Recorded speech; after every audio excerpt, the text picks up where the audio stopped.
विधानसभा चुनाव 2022 को लेकर सभी राजनीतिक पार्टियां अब दमखम के साथ मैदान में उतरने को तैयार हैं। वहीं दूसरी तरफ देश के सबसे बड़े राज्य यूपी पर सभी पार्टियां अपने तमाम वादों के साथ उतरने को तैयार हैं। उसी क्रम में आज थाना कोतवाली क्षेत्र अंतर्गत भोजपुरा में आपके सांसद संजय सिंह का आगमन हुआ। वहीं सांसद संजय सिंह के आगमन पर सभी कार्यकर्ताओं ने जोरदार स्वागत किया। वहीं मीडिया से बातचीत के दौरान आप सांसद संजय सिंह ने वर्तमान सरकार पर जमकर तंज कसा और घोर निंदा की। साथ ही वर्तमान सरकार पर निशाना साधते हुए कहा कि यूपी में लॉकडाउन के समय यूपी में न जाने क्या क्या देखने को मिला। भूख से लोगों ने दम तोड़ा, हजारों किलोमीटर का सफर लोगों ने पैदल तय किया।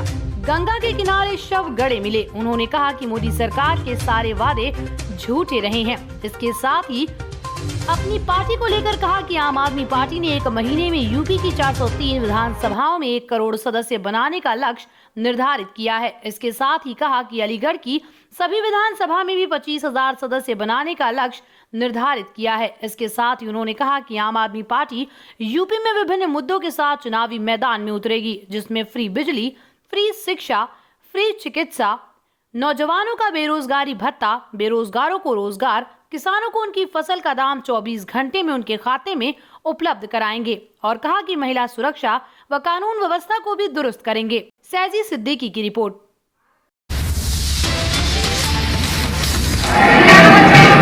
उत्तर प्रदेश में आम आदमी पार्टी 1 महीने में 1 करोड़ सदस्य बनाने का लक्ष्य लेकर काम कर रही है।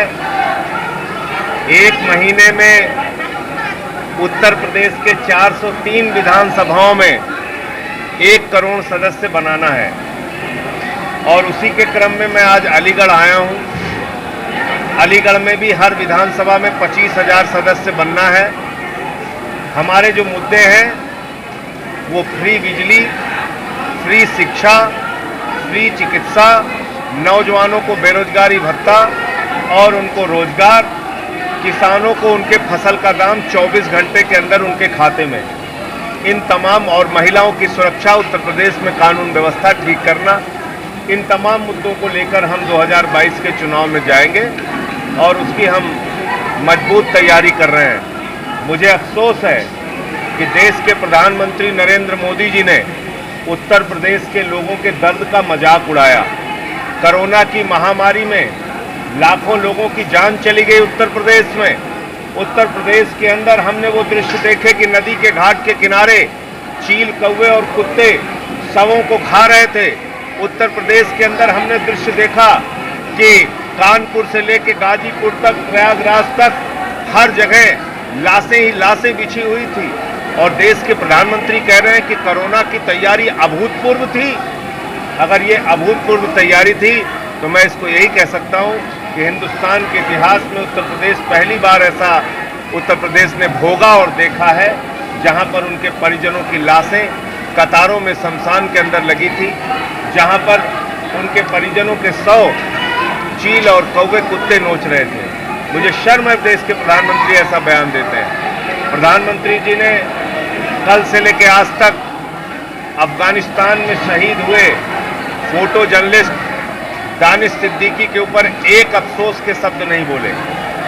मैं पूछना चाहता हूं, तालिबानी आतंकवादियों से देश के प्रधानमंत्री इतना डरते क्यों हैं? तालिबानी आतंकवादियों के खिलाफ देश के प्रधानमंत्री ने अब तक एक शब्द क्यों नहीं बोला? देश का एक जाबाज फोटो जर्नलिस्ट शहीद हो गया अफगानिस्तान में। तालिबानी आतंकवादियों ने उनको शहीद कर दिया और उन तालिबानी आतंकवादियों के खिलाफ बोलने से हमारा प्रधानमंत्री डरता है? इससे ज़्यादा डरपोक सोच, इससे ज़्यादा ओछी और संवेदनहीन सोच देश के प्रधानमंत्री की नहीं हो सकती। ओवैसी साहब की और राजभर साहब की दोस्ती को लेकर आप क्या कहेंगे? ये ओवैसी साहब और राजभर जी से पूछिए, उसमें मैं क्या बोल सकता हूँ। आप मिलने गए थे उनके जन्मदिन पर, क्या कुछ सूत्रों के हवाले पर है क्या उनसे आपको कुछ गठबंधन कुछ ऐसा हुआ है? अब अखिलेश जी के जन्मदिन पे गया था और उसके बाद उत्तर प्रदेश में जो पंचायत चुनाव में जो कुछ भी घटित हुआ उसके बारे में चर्चा हुई। कुल मिलाकर अच्छी और सार्थक मुलाकात हुई, लेकिन गठबंधन के संबंध में कोई चर्चा बातचीत नहीं हुई। अगर इस दिशा में कोई बात होगी तो हम बताएंगे। जनसंख्या नियंत्रण को लेकर कानून आने दीजिए पहले। किसानों को